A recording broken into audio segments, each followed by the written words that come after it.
જય શ્રી કૃષ્ણ। આ વિડીયોમાં પુષ્પદંત રચિત સર્વે પાપોને નષ્ટ કરનાર ભગવાન સદાશિવનું શિવ મહિમ્ન સ્તોત્રનો પાઠ કરીશું। મિત્રો, ભગવાન ભોળાનાથ ભક્તોની ઉપર સદા કૃપા કરનારા, ભક્તિ મુક્તિ દેવાવાળા છે। સોમવાર એ ભગવાન ભોળાનાથનો પ્રિય વાર છે, તો આજના શુભ દિવસે શિવ મહિમ્ન સ્તોત્રનો પાઠ સાંભળવા માત્રથી કે કરવા માત્રથી જ ભક્તોના સર્વે મનોરથ પૂર્ણ થાય છે તથા સર્વે પાપો જે જાણે અજાણે થયેલા હોય તેનો નાશ થાય છે તથા ભગવાન ભોળાનાથની કૃપા પ્રાપ્ત થાય છે, અંતે શિવલોકમાં વાસ થાય છે।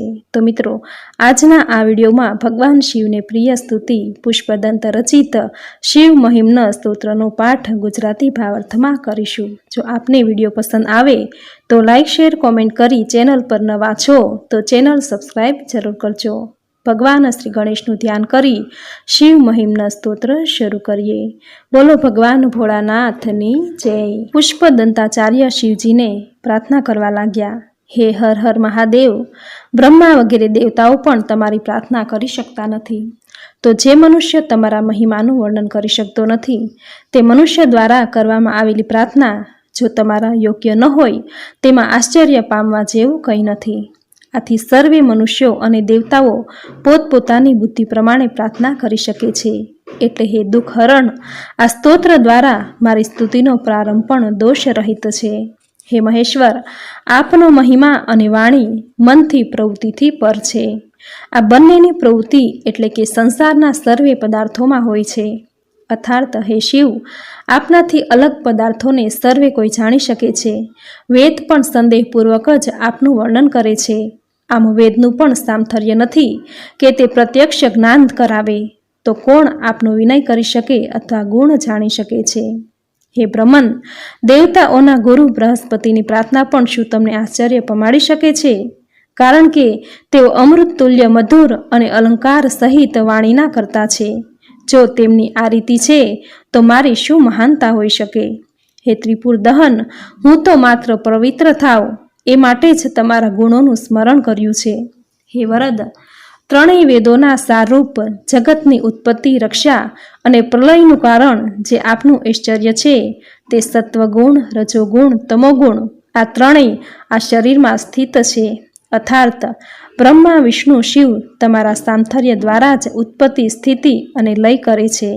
હે ભગવાન, આ સંસારમાં કેટલાક મૂર્ખો તમારા ઐશ્વર્યમાં પણ સામર્થ્ય શક્ય નથી એવું કહે છે, જે પાપીઓ મંગલકારી સમજે છે। કેટલાક મહામૂર્ખ સંસારના અજ્ઞાનથી કુતર્ક કરે છે। આ બ્રહ્મા કઈ ઈચ્છાથી, કયા શરીર દ્વારા તથા કયા ઉપાય અને કયા કારણ દ્વારા ત્રણેય લોકને ઉત્પન્ન કરે છે? કારણ કે તમારા ઐશ્વર્યમાં સંસાર ઉત્પન્ન કરવા માટે કોઈ પદાર્થ દુર્લભ નથી।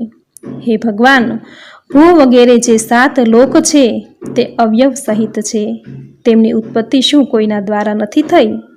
જે અવયવ સહિત છે, જે ઉત્પત્તિ સહિત છે, ઈશ્વરની કૃપા વગર સંસારની રચના શક્ય બની શકતી નથી।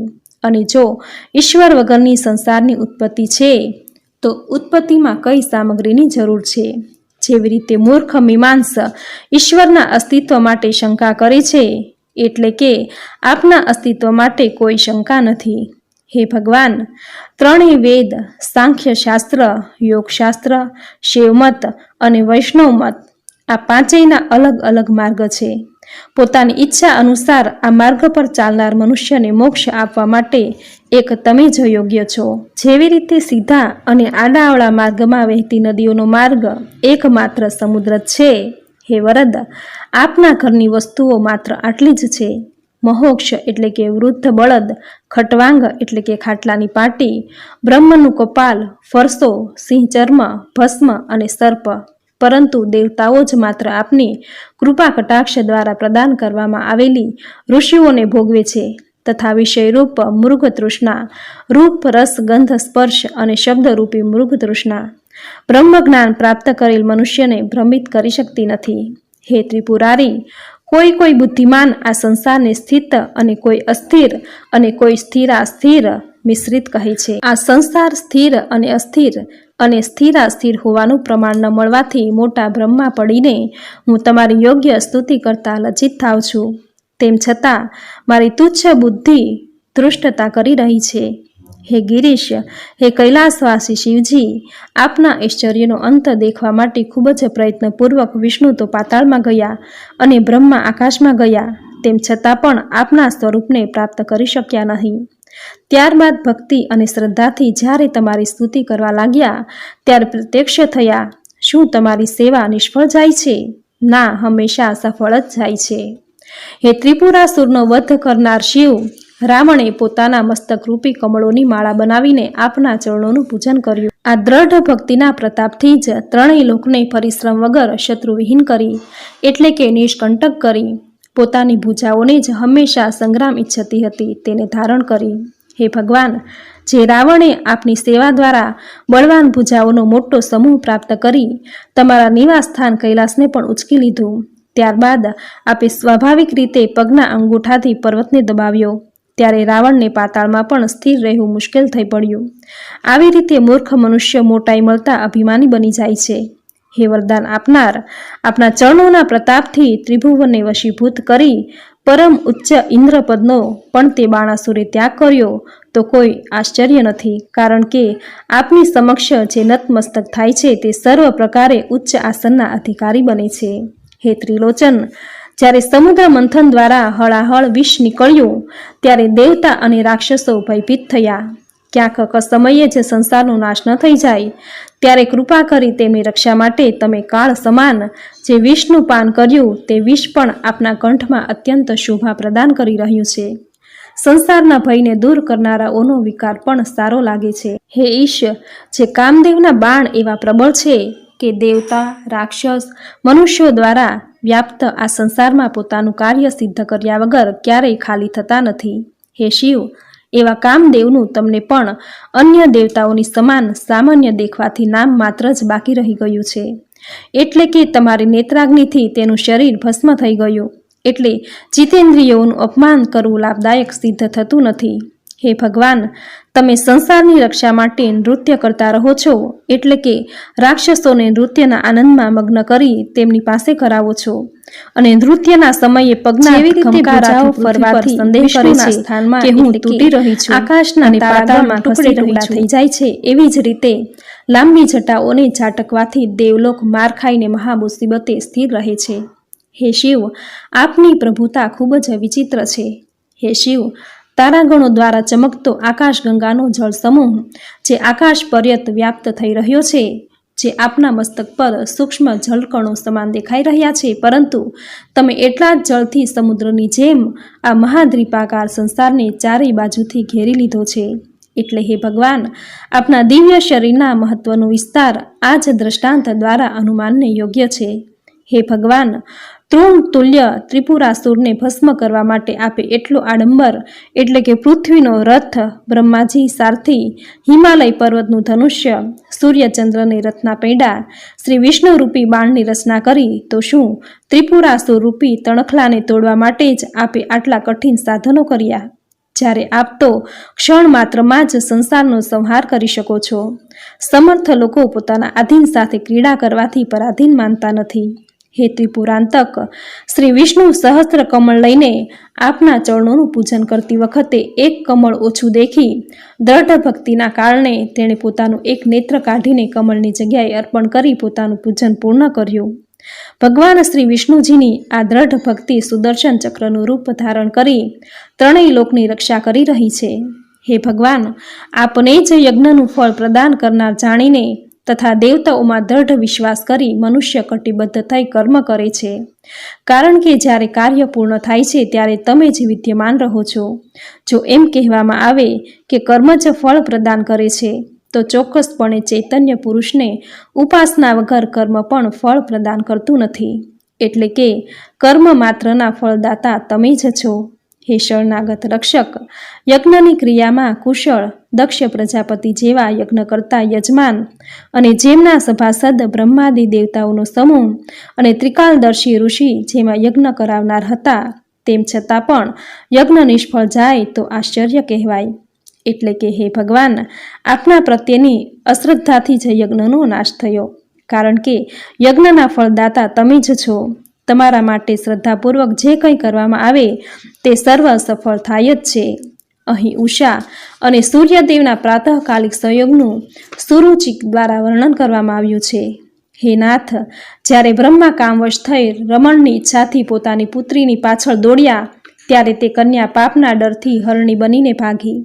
ત્યારે તે સમયે બ્રહ્માએ પણ મૃગનું રૂપ ધારણ કરી એનો પીછો કર્યો. તે સમયે આપે આવી અનીતિ જોઈને હાથમાં ધનુષ લઈને મૃગનો શિકાર કરવાનો ઉત્સાહ દર્શાવ્યો. ત્યારે તે બ્રહ્મા સ્વર્ગ સુધી ભાગ્યા, છતાં પણ આપના ધનુષ્યે તેને પીછો છોડ્યો નહીં. આપનું ધનુષ્ય બાણ અન્યાયીઓનો ક્યારેય પીછો છોડતું નથી. હે ભગવાન, આપે ધનુષ્યધારી કામદેવને તરત જ ભસ્મ કર્યા. તેમનું અડધું શરીર ઉત્પન્ન કરી પોતાના શરીરમાં ધારણ કર્યું. આ લીલા જોઈને પોતાના સ્વરૂપ પર અભિમાન કરનારા પાર્વતીજી આપને સ્ત્રી પ્રત્યે આસક્ત સમજે છે, કારણ કે કામદેવને ભસ્મ કર્યા અને ત્યારબાદ ઉત્પન્ન કરી પોતાના શરીરમાં ધારણ કર્યા. પરંતુ હે ભગવાન, હકીકતમાં આપની ઉપર દોષારોપણ કરવું સત્ય નથી, કારણ કે જ્યારે અર્ધાંગની યુવાન હોય ત્યારે તેની એવી શંકાઓ અપ્રમાણિક હોય છે. હે મદન દહન, જેમને દેખવા અથવા સાંભળવા માત્રથી અરુચિ તથા ભય ઉત્પન્ન થાય છે, જેમ કે સ્મશાન, રમવાનું સ્થાન, રમનાર, ભૂત પિશાચ વગેરે આભૂષણ રૂપે ચિત્તાની ભસ્મ, પોતાના શરીર પર લગાડેલા મનુષ્યોની ખોપરીઓની માળા પહેરેલા આ સર્વ અમંગળ છે. તેમ છતાં પણ હે વરદ શિવ, સ્મરણ કરનારનું આપ હંમેશા મંગળ જ કરો છો. હે ભગવાન, યોગીજનો દ્વારા પ્રાણાયામ કરીને તથા આત્માને હૃદયની મધ્યમાં સ્થિત કરી જેનું વર્ણન કરી શકાતું નથી તેવા તત્વનું દર્શન કરીને આનંદ પ્રાપ્ત કરે છે, જેનાથી તેમના રૂવાડા ઊભા થઈ જાય છે અને નેત્ર તૃપ્ત થઈ જાય છે, જાણે કે અમૃતમય સરોવરમાં સ્નાન કરી રહ્યા હોય. તે અનિર્વચનીય તત્વ આપનું જ સ્વરૂપ છે. હે શંકર, સૂર્ય, ચંદ્રમા, પવન, અગ્નિ, જળ, આકાશ, પૃથ્વી અને આત્મા વગેરે પદાર્થ સ્વરૂપ તમે જ છો. આપને જાણનારા આપના વિષયમાં વિસ્તારપૂર્વક વર્ણન કરી શકે છે, ત્યારબાદ તેમની બુદ્ધિ આગળ ચાલી શકતી નથી.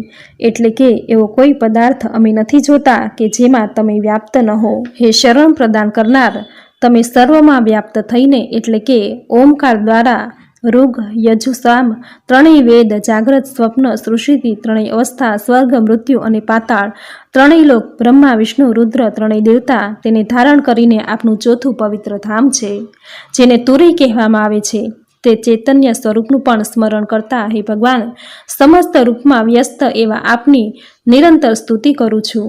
હે દેવાધિદેવ, ભવ એટલે કે ઉત્પત્તિ કરતા, શર્વ એટલે કે સર્વરૂપ શુભ કરતા, રુદ્ર એટલે કે રોદન કરતા, પશુપતિ એટલે કે જીવોનો પાલક, ઉગ્ર એટલે કે ક્રોધી, મહાદેવ સર્વમાં મહાન વિશિષ્ટ, ભીમ એટલે કે ભયંકર, ઈશાન એટલે કે વિશિષ્ટ, ઐશ્વર્યવાન ને બધા નમસ્કાર કરે છે. હે કામદેવ નાશક, તમે સમીપ રહેનારા છો અને દૂર રહેનારા પણ છો. સૂક્ષ્માતિ સૂક્ષ્મ અને મોટામાં મોટું રૂપ ધારણ કરો છો. હે શિવ, સર્વ પ્રકારે આપને નમસ્કાર કરું છું. સંસારની ઉત્પત્તિના સમયે આપે રજોગુણ સહિત જે ભવ રૂપ ધારણ કર્યું અને સૃષ્ટિનું પાલન કરવા માટે સત્વગુણ સહિત સત્યરૂપ અને પ્રલય કરવાના સમયે તમોગુણ રહિત હર રૂપ ધારણ કર્યું. મોક્ષના સમયે ત્રણેય ગુણોથી રહિત એટલે કે નિર્ગુણ શિવ શાંત રૂપ ધારણ કર્યું. હે ભગવાન, આપના સ્વયં પ્રકાશ, હે વર પ્રદાન કરનાર, આપના મહિમાનો અંત નથી અને મારું ચિત્ત રાગ, દ્વેષ અને કલેશ વગેરેને વશ થઈને પરિણામ પ્રાપ્ત કરવામાં દુર્બળ છે. આ જ પ્રમાણે જ્યારે હું ગુણોના વર્ણનથી ચકિત થયો ત્યારે મારી ભક્તિએ ઉત્સાહિત થઈ વાણીરૂપ ફૂલની માળા આપના ચરણાવિંદમાં પહેરાવી દીધી. એટલે કે મારું સામથર્ય એટલું નથી કે આપના ગુણોનું વર્ણન કરી શકું. આ મારી ભક્તિ એ થોડું વર્ણન કરાવ્યું છે. હે ભગવાન, જે સ્વયં સરસ્વતી દેવી પણ નીલ પર્વત સમાન કાળી શાહી સમુદ્ર રૂપી પાત્રમાં નાખીને કલ્પવૃક્ષી રૂપી કલમ દ્વારા તમારા ગુણોનું વર્ણન કરે તો પણ પાર પામી શકે નહીં, કારણ કે આપના ગુણો અનંત છે અને અમારું તો સામથર્ય જ શું છે જે આપના ગુણોનું વર્ણન કરી શકે. સકલ ગુણોમાં શ્રેષ્ઠ પુષ્પદંતાચાર્યે આ સુંદર સ્તોત્ર દેવતાઓ, રાક્ષસો અને મુનિઓ દ્વારા પૂજિત અને ચંદ્રમા જેમના મસ્તક પર શોભાયમાન છે પ્રસિદ્ધ મનોહર વિસ્તૃત છંદોમાં રચના કરી છે. જે મનુષ્ય શ્રી શિવજીના આ સુંદર સ્તોત્રનો દરરોજ શુદ્ધ ચિત્તે પાઠ કરશે તેની શિવલોકમાં ઇન્દ્ર સમાન ગણના થશે અને આ સંસારમાં ધન, આયુષ્ય, સંતાન અને શ્રેષ્ઠ કીર્તિ પ્રાપ્ત કરશે. સર્વે દેવતાઓમાં શિવજી સમાન બીજા કોઈ દેવતા નથી. શિવજીની સ્તુતિ કર્યા બાદ બીજા કોઈ દેવતાની સ્તુતિ કરવાની આવશ્યકતા નથી. અઘોર મંત્રથી બીજો કોઈ મોટો મંત્ર નથી. શિવજી સમાન આ પૃથ્વી પર અને ગુરુ કરતાં બીજું કોઈ મોટું તત્વ નથી. દીક્ષા, દાન, તપ, તીર્થ કરવું, જ્ઞાન અને યજ્ઞાદિ કર્મ મહિમ્ન સ્તોત્ર પાઠના ફળના 16મા ભાગ જેટલું પણ ફળ આપતા નથી. આ પુષ્પદંતાચાર્ય જે પહેલી યોનિમાં કુસુમદશન નામના ગાંધર્વ હતા, ત્યારે તે સમયે એકાંતમાં શિવજી અને પાર્વતીજીની આનંદની વાતો સંતાઈને સાંભળવા લાગ્યા. ત્યારે શિવજીએ દેખતા જ શાપ આપ્યો કે જાઓ, તમે ગંધર્વ પદવીથી પતિત થઈને મનુષ્યલોકમાં જન્મ લો.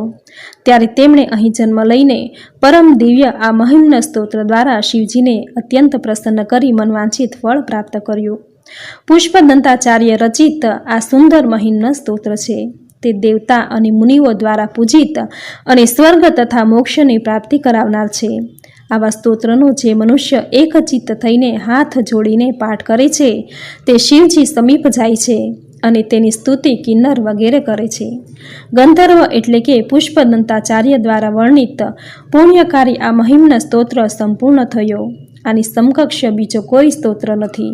આમાં શિવજીનું જ વર્ણન છે. આ સ્તોત્ર રૂપી પૂજા શ્રી મહાદેવજીના ચરણ કમળ પર મેં ચઢાવી. આ સ્તોત્ર દ્વારા શ્રી સાંબ સદાશિવ શંકર મારી પર પ્રસન્ન થાવો. હે મહેશ્વર, અમે આપનું તત્વ જાણતા નથી. આપના મહિમાનો પણ પાર પામી શકાતો નથી. આપે જેવા છો, જ્યાં પણ છો, હું આપને પ્રણામ કરું છું. જે મનુષ્ય આ મહિમ્ન સ્તોત્રનો 1 વાર, 2 વાર અથવા 3 વાર દરરોજ પાઠ કરશે, તે સંસારના પાપોમાંથી મુક્ત થઈને શિવલોકની પ્રાપ્તિ કરશે. શ્રી પુષ્પદંતાચાર્યના મુખ દ્વારા વર્ણિત જે આ શિવપ્રિય પાપનાશક મહિમ્ન સ્તોત્ર છે, તે એકાગ્ર ચિત્ત થઈ તેને યાદ કરી પાઠ કરવાથી ભૂતાધિપતિ શ્રી મહાદેવજી અત્યંત પ્રસન્ન થાય છે. ઇતિ શ્રી પુષ્પદંત વિરચિતમ શિવ મહિમ્ન સ્તોત્ર સંપૂર્ણમ. બોલો ભગવાન ભોળાનાથની જય. હવે સાંભળશું શિવ મહિમ્ન સ્તોત્રની કથા. એક સમયની વાત છે. ગંધર્વ રાજ પુષ્પદંત કોઈ રાજાના અંતઃપુરના ઉપવનમાંથી દરરોજ ફૂલોની ચોરી કરીને લઈ જતો હતો. રાજાએ ચોરને પકડવાના ઘણા પ્રયત્નો કર્યા, પરંતુ પુષ્પદંતને કોઈ જોઈ શકતું ન હતું. છેવટે રાજાએ તે ફૂલોના ચોરની ભાળ મેળવવાના ઉપાય તરીકે નક્કી કર્યું કે શિવ નિર્માલય એટલે કે ભગવાનની મૂર્તિ પરથી બીજા દિવસે ઉતારેલા ફૂલ અથવા ફૂલમાળા, જેને ઓળંગવાથી ચોરની અંતર્ધ્યાન થવાની શક્તિ નષ્ટ થઈ જશે. આ વિચારથી રાજાએ શિવજી પર ચઢાવેલી ફૂલમાળા ઉપવનના દ્વાર પર વિખરાવી દીધી, જેના ફળ સ્વરૂપે ગંધર્વ રાજ પુષ્પદંતની અદૃશ્ય થવાની શક્તિ તે પુષ્પ વાટિકામાં પ્રવેશ કરતા જ કુંઠિત થઈ ગઈ. તે પોતાને ક્ષીણ સમજવા લાગ્યો.